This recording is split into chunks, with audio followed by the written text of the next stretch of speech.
Welcome to Literacy Talks, the podcast for literacy leaders and champions everywhere, brought to you by Reading Horizons. Literacy Talks is the place to discover new ideas, trends, insights, and practical strategies for helping all learners reach reading proficiency. Our hosts are Stacy Hurst, a professor at Southern Utah University and Chief Academic Advisor for Reading Horizons.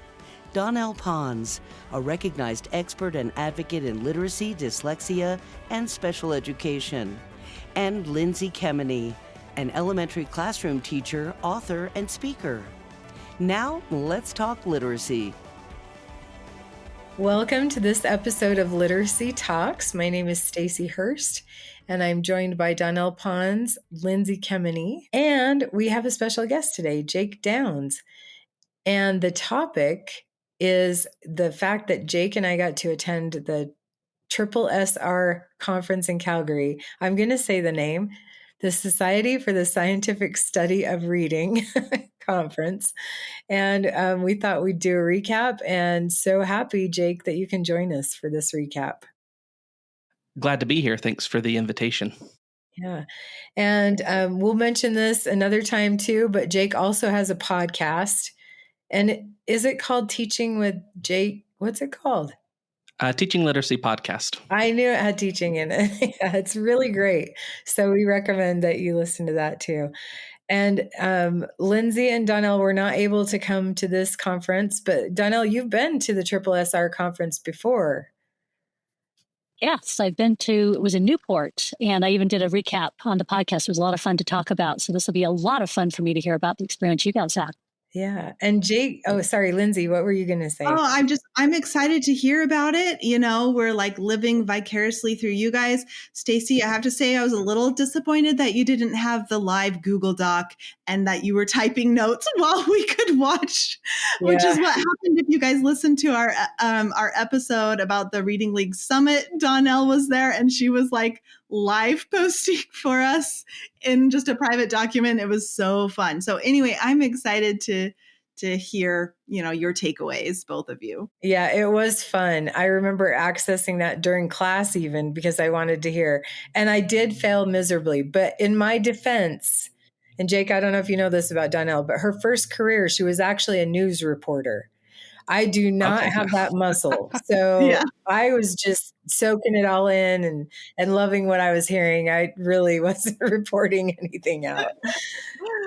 So next year we'll do a breaking news, this just in. That's what we want. Good plan. Okay. I'm going to remember that. Jake, just to kind of set our listeners up who may not know about the organization or the conference, how would you say it differs from other conferences that most educators attend? Yeah, I think the major difference here for SSSR is that it is a research conference. And so the folks that are presenting there are, almost exclusively researchers at institutions of higher education or, other related organizations. So it isn't the type of I wouldn't say it's not practitioner friendly, but it's researchers talking to researchers. So you have to be able to code switch a little bit and be able to think, okay, well, what does this mean for practice? And there definitely is stuff there for practitioners. And this year they had their first ever practitioner-day, which was the day before the regular conference, which they said was like 10 years in the making. They've wanted to do it for a long time. Finally, we're able to do it. So that's exciting to see it going forward. But I would say that the difference is that it's researchers talking to researchers rather than researchers or reading experts talking to teachers, practitioners, those types of stakeholders. Yeah, that's a great description of it. I also had the thought while I was listening to some sessions, this is where what ends up being presented in other conferences, this is where it starts, right? You can see the research that leads into the practice.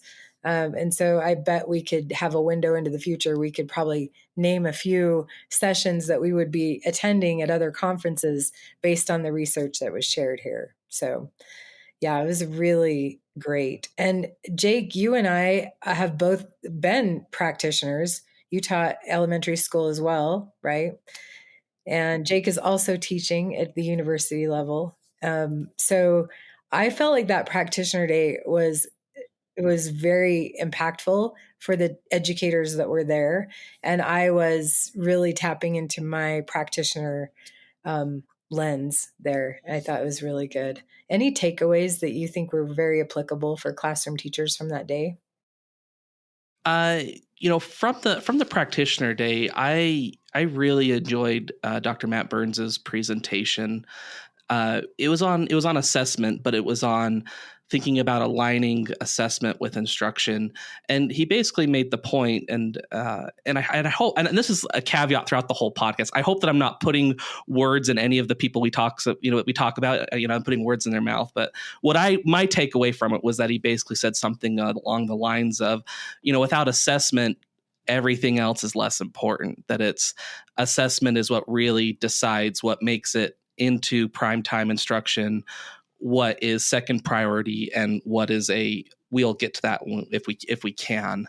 And that was just such I think a relevant, it's easy to assess students, it's easy to overassess students, but being able to curate the right configuration of assessments that can work together to really identify what your students' needs are, and of course, like triangulate that with classroom observation and such. But being able to use assessment to make the instructional time very lean, because minutes are limited. So I thought that was, I had so many notes that I took from that presentation.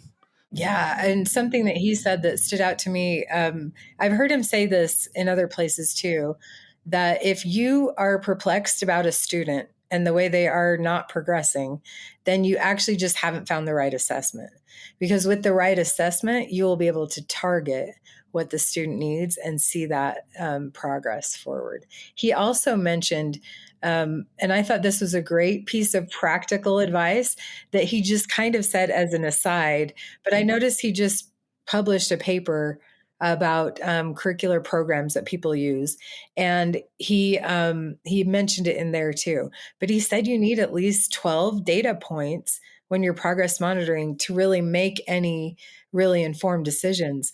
And that made me think, we progress monitor sometimes weekly, but not always, right? So even that little tidbit of how we look at the data was important. And Stacy, was the practitioner day, and Jake or Stacy, either one of you can answer. And I'm outside the Bozeman Library, by the way, so I'm on location, as you might say, if you see my background. And I'm proud to say the Bozeman Library is very busy. They didn't have any space this morning for a conference room, so I'm pleased with that. People are accessing their library in Bozeman. But the question I had was about the practitioner day. Was the material practitioner focused?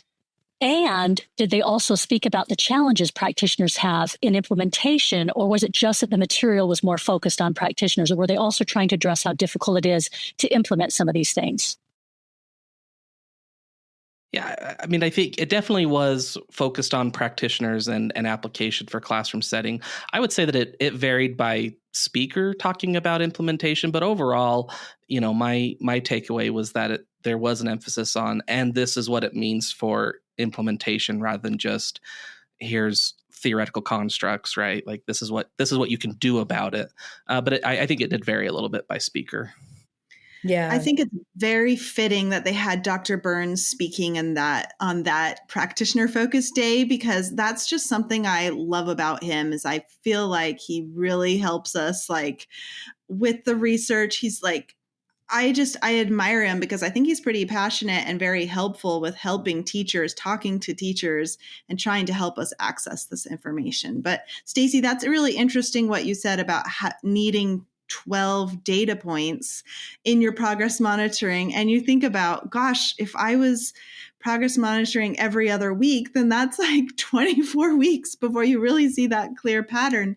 That's a little concerning, right? Before you make a pivot. So something to think about is that for some of our students, can we get that progress monitoring data quicker and weekly, like you said? And then Dr. Kearns also presented on that day. And if you're familiar with his research. He mostly talks about, well, he has many things that he shares, but one thing that was the subject was how to break a word into syllables. And I know he really feels like it's important for students to simplify that task. And so that I thought that was useful for people to be there too. And Jake, some of our side conversations were about that. You remember, because Jake, some of your research has to do with, you actually did a study, didn't you, about the way that, is it every syllable has a vowel? What's the acronym? Echelon, I think, is how. Okay. I mean, I'm sure pronunciations vary, right? Set for variability there, but I think Echelon is what I've heard it as. I don't know. Echelon, I don't know. I don't know either. I saw it and I thought, is that a Hebrew word? Like, what does that mean? And then I realized it was another acronym. What was he suggesting for how to break it up? Well, I think the idea here was, he was saying that something that's super important for learning the code and learning it well is repetition and volume of practice. And so sometimes we push in meta-linguistic things with our word instruction that might not be as super productive. Like if I remember, and I hope I'm not putting words in his mouth, but he said that, well, students don't really need to know the difference of like a digraph, what like the actual dictionary definition of digraph, trigraph, quadrigraph. He's like, just call them consonant teams. And the same thing, it's like, with a vowel team or a diphthong, just call them vowel teams. For students, like being able to strip away some of the meta-linguistic stuff and get it to be very as few functional rules as possible, because that will allow time for a higher volume of practice. I think that was one of the major things I remember. And then the second thing being, talking about, especially with like multisyllabic reading, that syllables is actually a feature of the sound of our language. It's not a feature of the orthography. And so that's why, like, doing syllable types, and the longer a word gets, the more likely it is to be irregular, essentially. So sometimes that starts to fall apart once we get up beyond very orthographically transparent, basic, compound 2-syllable words. It starts to get a bit more complicated in the upper grades. And so, with the Echelon strategy, saying that, well, really what matters is how can we group, how like different groupings are a-okay when we're splitting apart a long word.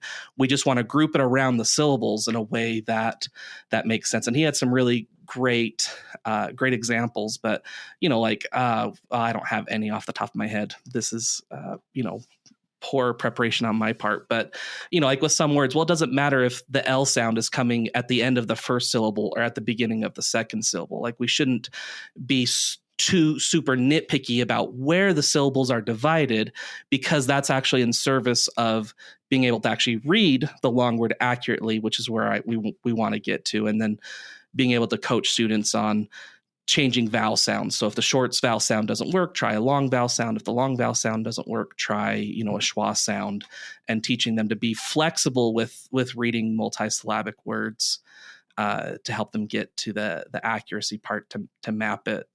Stacey, is there anything that you would add on to that, or any additional context? Yeah, which was my question going into it, because he was very adamant about, we overcomplicate this for students. And I agree, actually. And so I was like, but what are you recommending in place of that?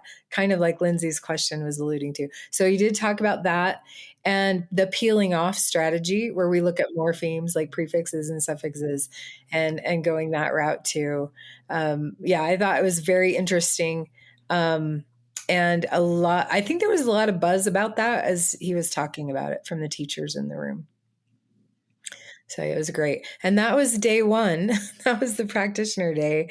And then there were some people, a few that I recognized, that stayed for the rest of the conference. And a couple of them had mentioned to me that the tone of the conference was very different after that, right? Because then it wasn't focused on practitioners.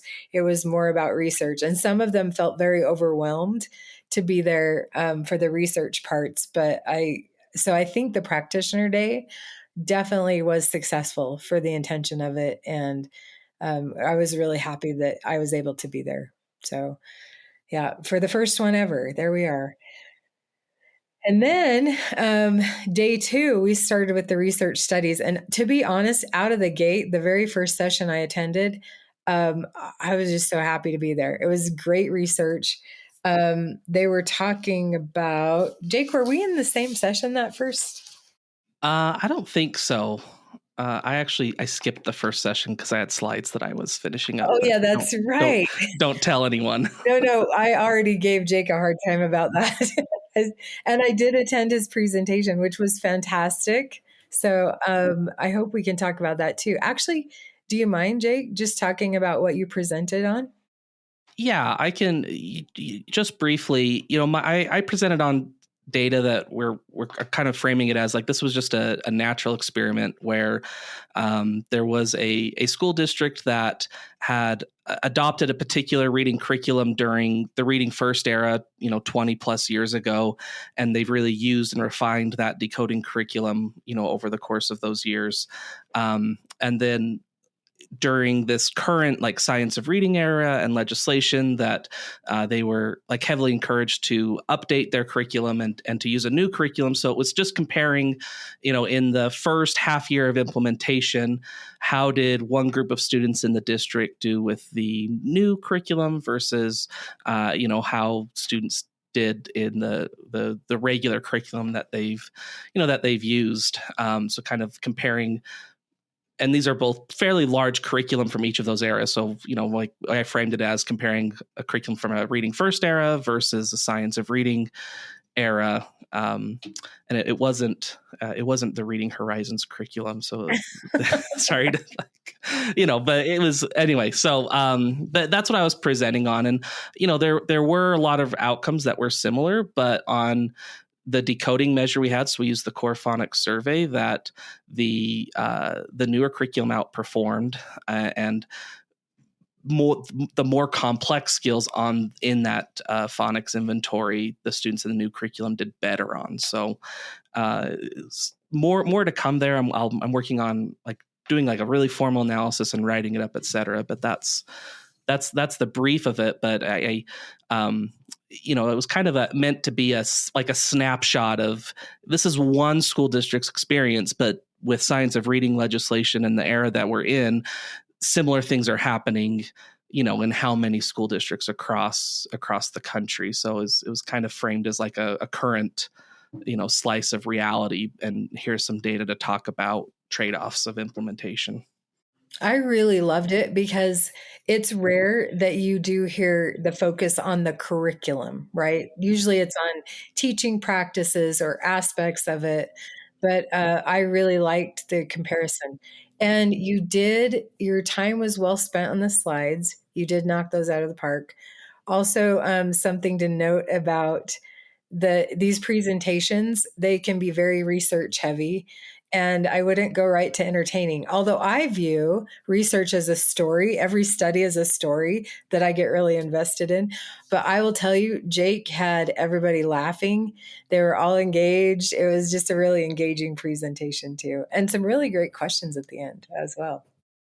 So, Jake, I did have a question. It sounds super interesting. Are you going to follow those students to see what the outcome is a few years down the road as well? I'm intrigued. I haven't talked with the school district to partner on anything like that. It just would get really tricky because it's not that each group stayed in that specific curriculum. This was at the end. This was the last half of first grade. So it's like tracking them through into second grade and beyond. I think there just would be too much noise in the data to pull anything out long term, especially, the sample size. I think it'd be pretty messy because they might have been using either of the curriculum in the next year. Okay. So you can't keep it pure. But boy, you're asking a really interesting question because, like you say, this is a juncture at which a lot of people are at. Is okay. So if we make the changes, we need to show how much better or if, right? Yeah. And those changes. So, gosh, this is great research. Well, and I think this is where, sometimes researchers are interested in slightly different things than practitioners. So if I'm setting up like a quasi experimental study or a randomized control trial, that the control group, I'm just really looking to set up a control group that's going to be an accurate comparison to see, did my treatment, improve, basically, the equivalent of being like against a placebo. And active, control groups vary widely, but typically like practitioners are more interested in, well, which curriculum is going to do better, and so this one was more of, sometimes you hear them called racehorse studies of like, well, let's just give two curriculum, rock and roll, and see what happens. And there's a lot less of that in the reading research world.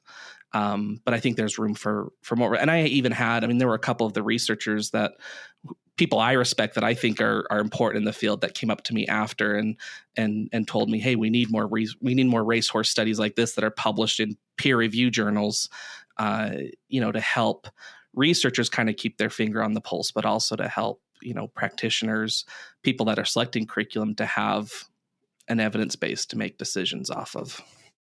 It really helps. I mean, we talk so much about bridging research to practice. I think of it more like, ideally it should be a swinging door, right? We're not quite there yet, but that's one type of study that will really help with that. I mean, it's very front lines, right? I really appreciated that. It was great. Well, thank you. Yeah, it was my first SSSR presentation and my first time presenting statistics in front of people that understand statistics better than I do. So I was nervous, but I was pleased with how it went. You could not tell. You could not tell. I wanted you to say, I'll be here all week, folks. Like, he really was entertaining. It was great. Informative and entertaining. You can't get better than that. Like, it was really awesome. And that kind of helps me pivot a little bit. Some of the sessions I went to that I think stood out a lot to me, and I'll ask you the same question in a minute, Jake, were about teacher knowledge.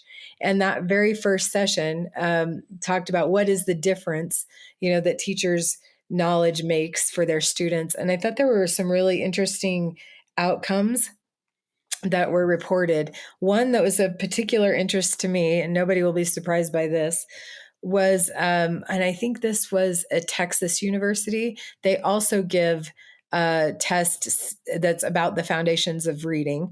And they gave the teacher knowledge of basic language constructs survey to their pre-service teachers, and then compared results from that to how they did on that state test to get their license. And they saw high correlations between students who did well on the first survey and how they did on the testing.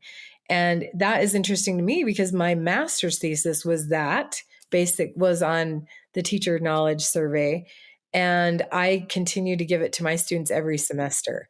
And we also have a test. So I have all this data that made me think now I need to start making comparisons and see what I'm learning with that. I even mentioned to Jake at one point, like, I think I've designed 15 different studies in my head, just going to all these sessions.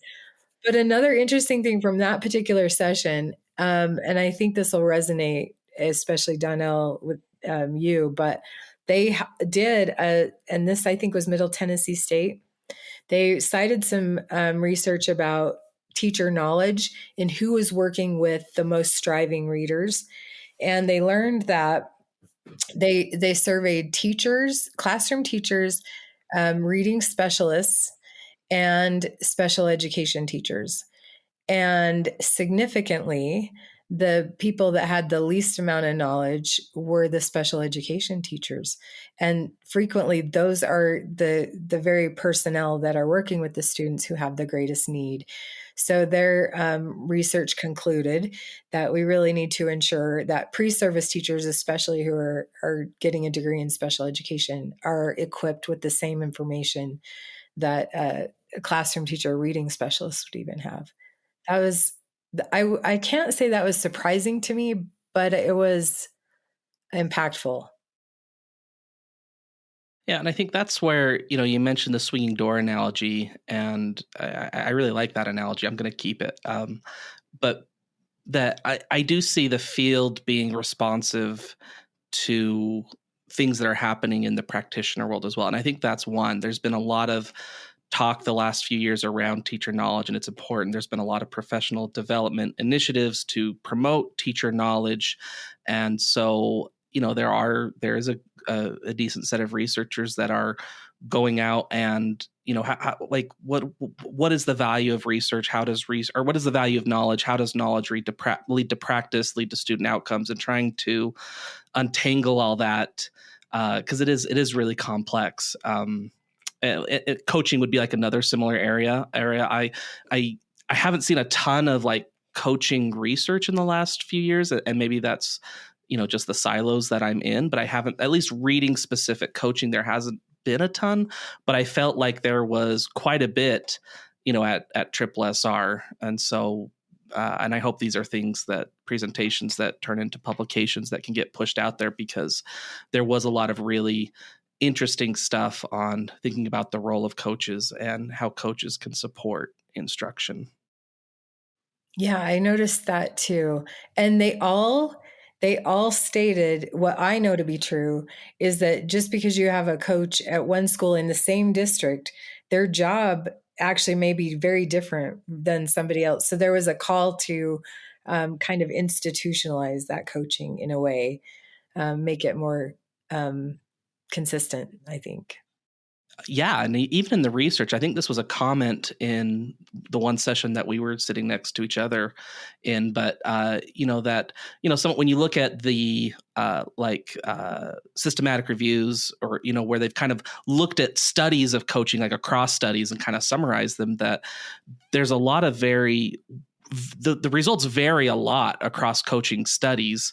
And the point was that it's not just in practice that it varies, but it's even in the research literature, what the coach was doing in this study versus this study versus this study, can vary widely. So that was a something that I've been munching on a little bit. Is I don't think anyone's going to argue that coaches are invaluable, right? But there's definitely a range of practices that coaches are engaging in, which therefore means there's a range of what's going to be more or less effective. And so a need to kind of hone in on what are the biggest rocks that coaches can attend to, especially when we're talking, reading achievement, and being able to hone in on that. Yeah. And I think we were in the same session together where Dr. Washburn was talking about the study they did on teachers who had completed the letters training and how that had impacted their practice. And they watched hours and hours of videos. And the conclusion was that it did impact their declarative knowledge and their procedural knowledge, but not their conditional knowledge. So their recommendation was coaching to help them to actually explain why, like they were modeling, they were doing that, but maybe not explaining why they were modeling in the way they were, or being very transparent about their thought process to their students as they were doing that. And that was one suggestion that coaching would be able to help with. Yeah, super interesting stuff. I want more coaching research. Like, let's do this. Like, let's get more out there. Yeah. It makes me think about having a practitioner day. That's fantastic, but it almost as if we need a decision maker day. Do you know what I mean? So it's like, how do you get this to filter into the places where it needs to go in order to impact decisions that are being made that directly affect students? That to me is another level to this. Yeah, like a stakeholder. Yeah. A stakeholder day, right? So yeah. Principals, district literacy admin, et cetera, et cetera. Yeah, this is your data. Interesting. Yeah. Educators and administrators know how important it is to close the gaps in foundational literacy skills for older learners. Reading Horizons Elevate is designed to help students in grades 4 through 12 and beyond master foundational skills they may have missed. By combining direct instruction with engaging age-appropriate software, Reading Horizons Elevate makes reading proficiency attainable for older learners. Helping students build a strong literacy foundation is key to unlocking success across all academic subjects. Visit readinghorizons.com/elevate to learn more. Yeah, that's a really good point. And I'm thinking of teachers like Lindsay, because Lindsay, you didn't attend this conference. What do you do to get research? You apply research really well in your classroom. How do you do that? How do you know what you're I dive into topics that I'm interested in, right? But there is a research, like, and I will, it's so weird, but like you can get a lot of PD through social media, and especially if you're following researchers and things. And one researcher that I follow, Shane Piasta, was at SSSR. I was curious if either of you went to any of her sessions. I love her research, and I did not. I didn't go to hers. Did you, Jake? Yeah, I went to the language symposium that I think had two of her, for sure one, but I think two of the presentations she was a co-author on, and then, or co-presenter, I guess. And then there was a poster session by Alita Hudson that she was also a co-author on. But I think Dr. Piazza's doing just really great stuff, and like her LinkedIn, like she's doing good on the social media side to like push stuff out to those that are interested. And that's what I was watching. I was watching her conference recap, and I was particularly interested in one of her research studies. It's called Patterns of Preschool Phonological Awareness Development and Later Literacy Outcomes. And really interesting because one of the major takeaways is that, and they were studying over 300 preschool students, and they found that focusing solely on phonemic awareness might be insufficient. Focusing on phonological sensitivity instruction is also important, especially for at-risk children. So my question was, is that specific to pre-K? Or, is that also the takeaway for kindergarten? Because that's huge right there, because we've been having this shift where phonemic awareness is most critical. Don't get stuck with the larger units, which is true. Phonemic awareness is very critical.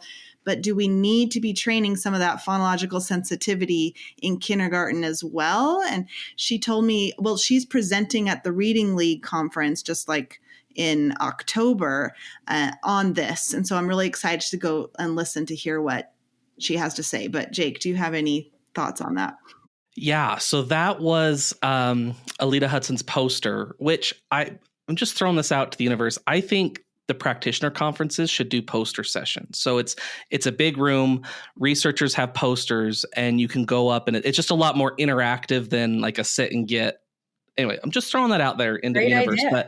But and get to the nugget, right? Because teachers don't have time. We don't have time to read all the research studies. Just tell me what I need to know. So I talked with Alita about this, about our poster for probably like 20 minutes. And it was really interesting. Yeah, the day, and I'm, Alita would be the one and Shane would be the ones to really talk about it. But, from what I recall, it was a profile analysis. So they were kind of looking at, so profile analysis is where you you have different variables and you group students by those variables. It's a statistical technique of like, these were people that started off, with high phonological sensitivity, but they had low growth. And here were people that started off with low, but they had medium growth. And so they had a chart that had all sorts of lines, going across to show the different profiles. And I can't remember, the specifics, but I do remember the takeaway being that phonological sense, so training phonological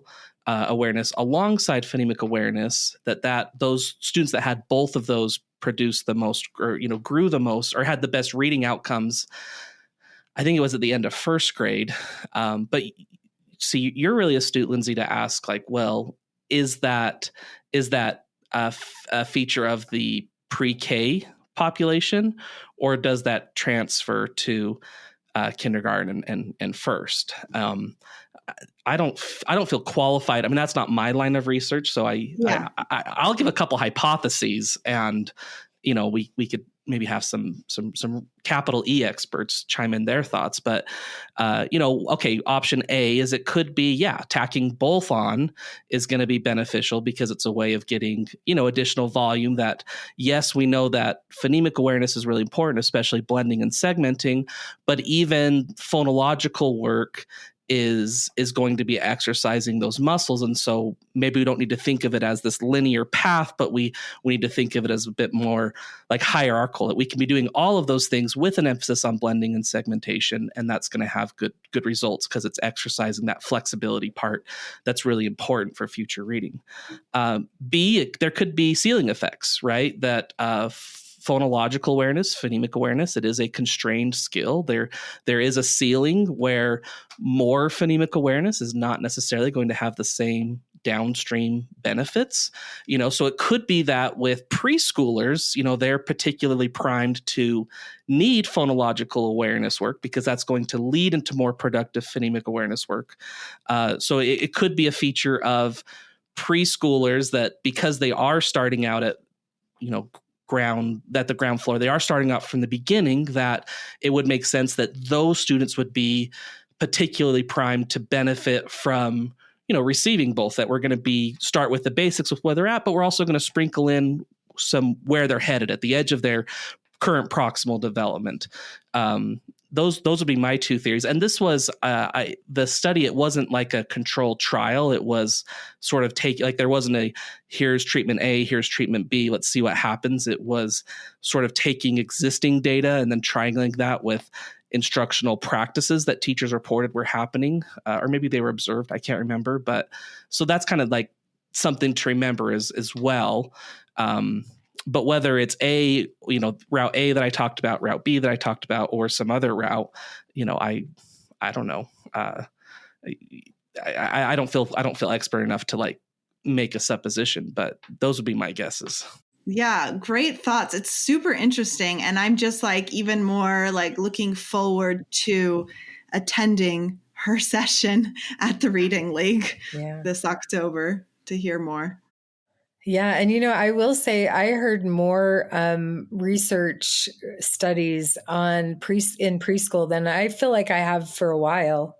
I know they've been happening, but maybe they were just emphasized here. One of them had to do with content area instruction in preschool and basically having a language objective at the same time, and the impact that had on students. And I thought that was really interesting, being more dialogic in those subject areas. Yeah, and that connects to another one of Shane Piasta's presentations, where talking about language as a vehicle, that typically when teachers are using language practices, they're not using it just for language sake, although that is an important benefit, but they're using it to drive content-based, learning and understanding. And so thinking about how do we support content learning via oral language in those early grades. That was a big takeaway for me. But I think, I'm, my line of research is more with upper elementary. That's more my background. I really care about, after kids have like the basic code down, what next? What are the next thresholds? And I think that same analogy applies really well to reading comprehension, that various strategies or standards that I call, the quote unquote comprehension things that we're doing, they're not productive in a vacuum, right? They're productive when we're using them to learn content. And I think sometimes the last few years, like knowledge learning, learning for knowledge versus learning for strategies, like that those have kind of been pitted against each other, but it's actually like the strategies are the verb in the sentence that are getting you to the noun or the outcome or the comprehension that's happening. And, models of comprehension are similar to models of language because it's, comprehension is language via orthography, right? So it would make sense that those two to apply. But super interesting stuff on oral language in early elementary and pre-K stuff happening out there. Yeah. What were some memorable presentations or speakers for you, or takeaways, or what were some of the things that you one that really stuck out to me. Well, there was a symposium. So symposium being that it's a group of researchers all presenting on the same thing that's organized by a specific person. So it kind of has like a theme. Was Freddie Hebert's symposium, which I always find Freddie's stuff so interesting. But there was one presentation by Dr. Matthew Borkenhagen from the Florida Center of Reading Research, and it was sort of showing models of how like AI can be used to simulate the orthographic mapping process, which was really interesting because if you think about, like how many, a student is learning, CH, that CH says ch. Sorry, I shouldn't have the ch, right. It says ch. How many interactions does it take for that specific letter sound combination to be automatic? Okay, well then how long does it take for, words that are having CH to be automatic? And then, okay, in a corpus of text, they had a corpus of text that was, from a couple popular core reading programs that they were seeing like how often those words were present that had those letter sound combinations. And it was really interesting. I mean, they played some like simulations of, I can't remember, but it was like tens of thousands of interactions showing how automatic the sound and the words would become over time. I'm sure I'm like butchering what the presentation was actually about because it was like, it just was really over my head, right? But that was like super interesting, and it is just like we know that word learning, there's more to it than just the phonologic and orthographic connection. And that's, I think, a major limitation right now of the AI models. It's not taking in, semantic or syntactic stuff or other things that matter. But that is a huge part of it. And so kind of understanding how many repetitions it takes and then how many repetitions are they likely to get with the text that teachers are commonly using. That was really interesting. That was really interesting to me. In a different session, Dr. Deborah Reed, her whole presentation was great. But she had one slide that opened her presentation where she talked about different cutoffs that are used to determine if a student has characteristics of dyslexia or not. And she was really careful to point out that talking about, typically in schools, like we're not diagnosing students with dyslexia, but we're trying to say, what are the characteristics that they might, that they could have. So, but looking at the cutoffs being, and some of these were cutoffs from studies, some of these were cutoffs from state agencies, but the 5th percentile of reading, the 10th percentile of reading, the 15th percentile, the 25th percentile, all those being different cutoffs of reading achievement where a student might have characteristics of dyslexia. And, that was just really interesting to me because, if I'm in a state or, whatever, in my contact text, if they say it's the 20th percentile, let's say, are the reading needs of the kid at the 19th percentile that different than the kid at the 21st or even the 30th? Probably not. Like it's still the same game plan for me as a teacher. I'm just, trying to be more strategic, more diagnostic, more prescriptive, as students have lower, levels of achievement. But, anyway, her point kind of being with that is there really is very inconsistent in research and in practice of, well, what cutoffs are we going to accept?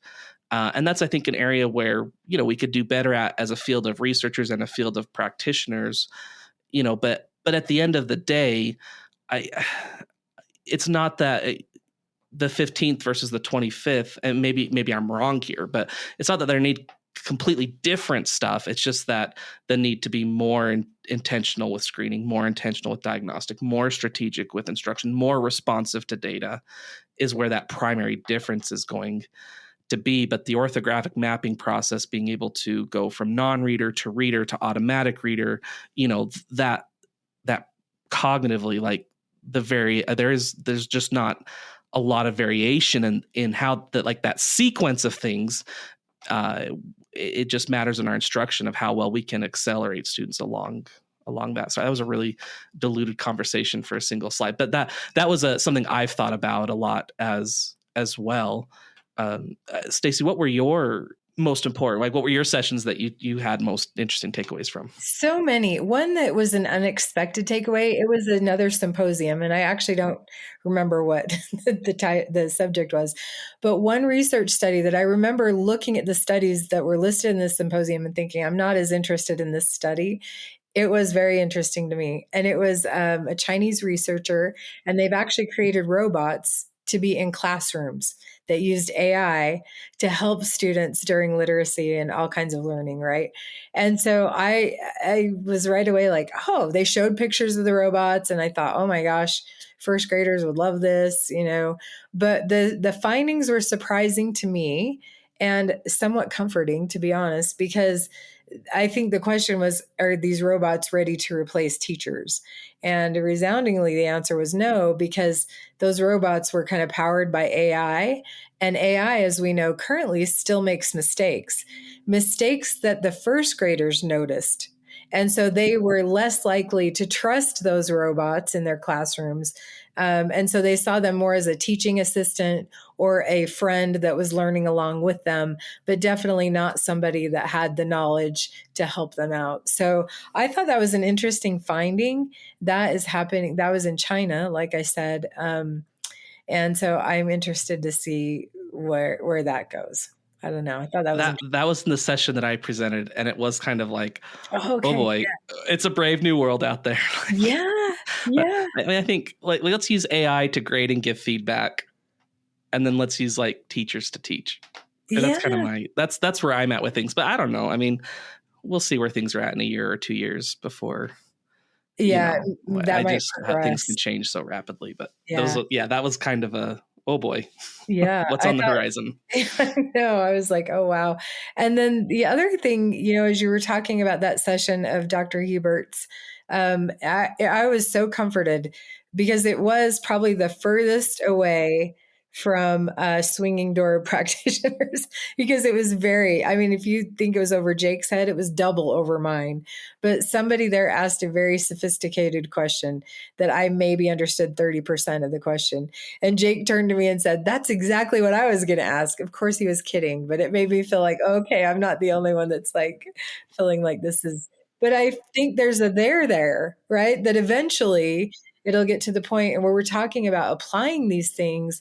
I think of Dr. Hebert almost in the same category, not quite, as Dr. Erie's research, because that research is very robust. It has not historically been translated into practice as much as I think it should be.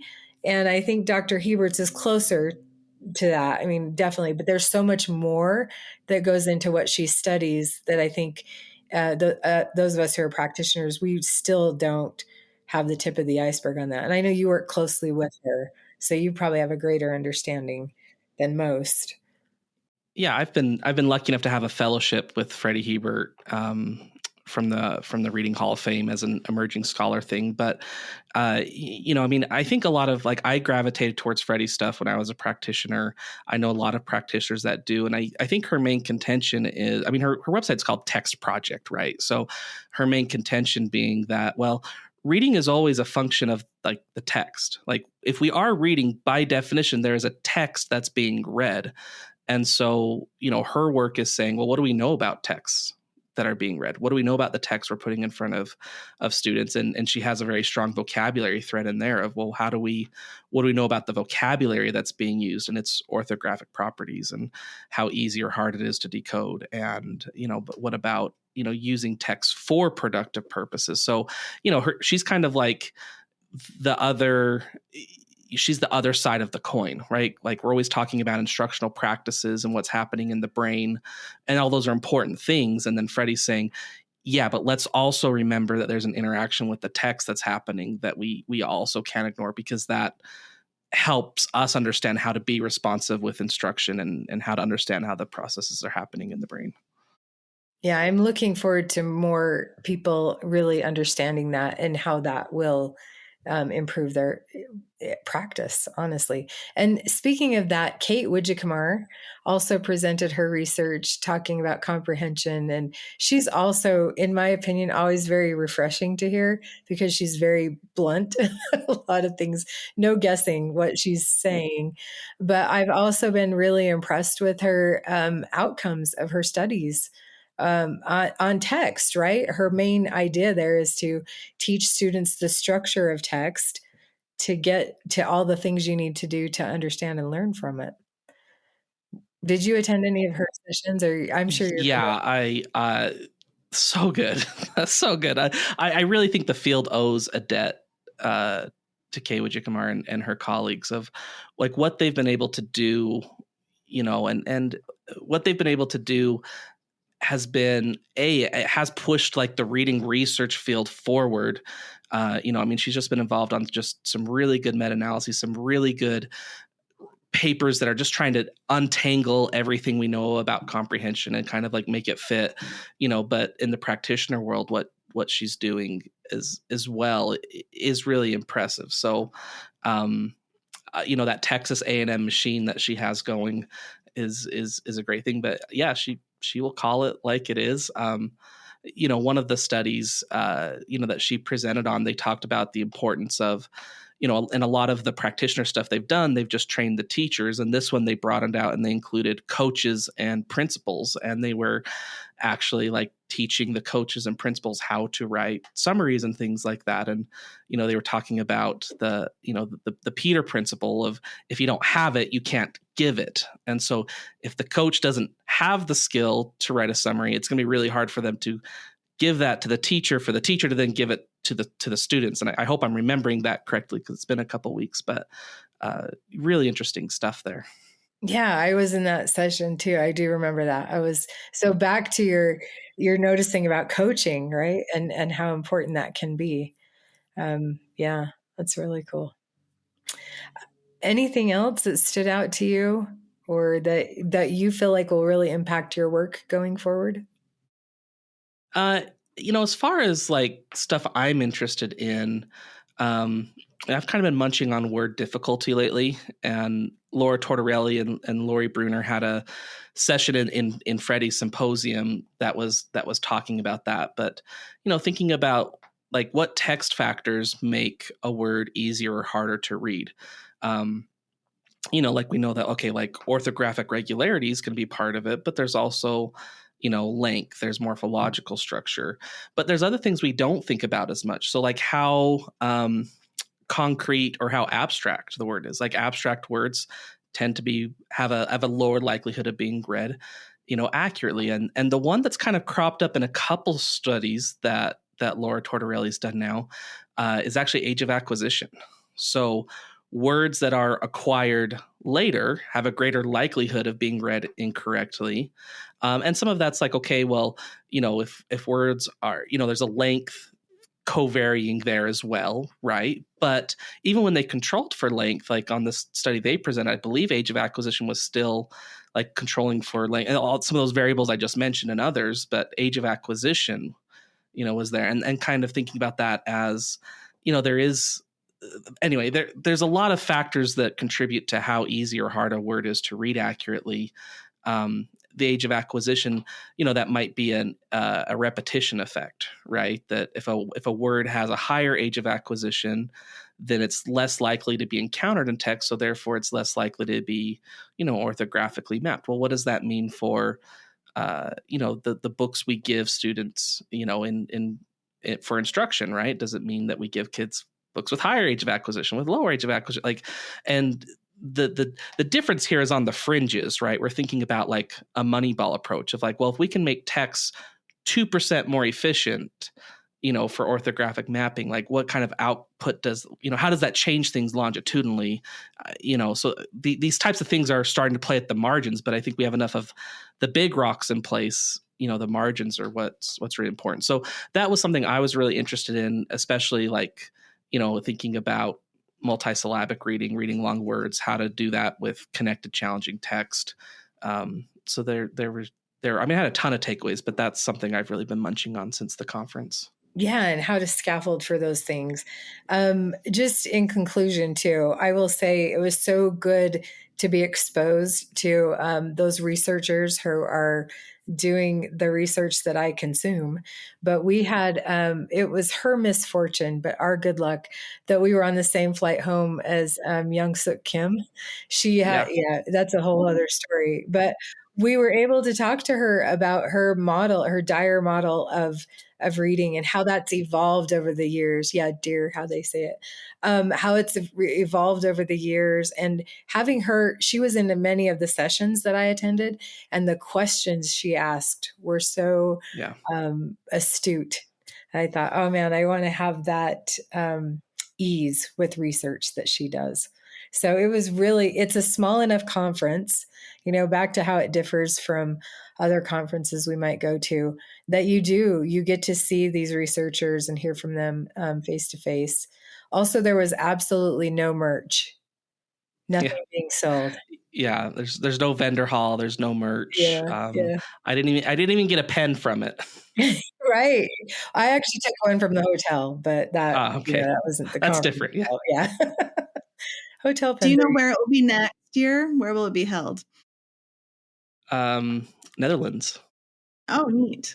Okay. It's in not Amsterdam. It's just south of Amsterdam, and then the year after that, it's in Santiago, Chile. So, I mean, it is an international conference. I ate dinner with someone from Russia. There are presenters from China there. Australia has a strong contingent. So, but they do kind of alternate between, Northern Hemisphere. Like, they switch. They switch locations. Yeah. And one of the researchers that shared her research said, this is my first presentation in English.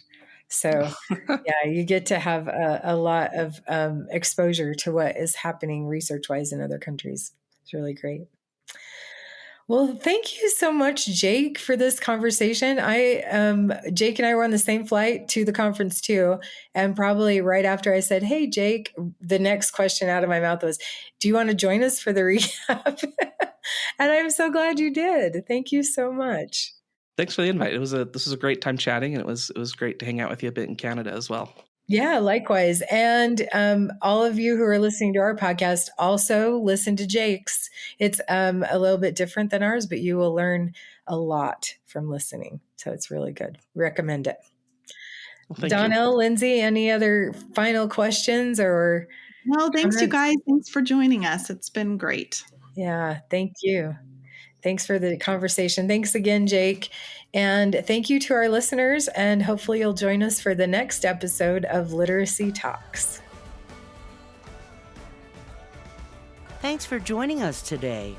Literacy Talks comes to you from Reading Horizons, where literacy momentum begins. Visit readinghorizons.com/literacy talks to access episodes and resources to support your journey in the science of reading.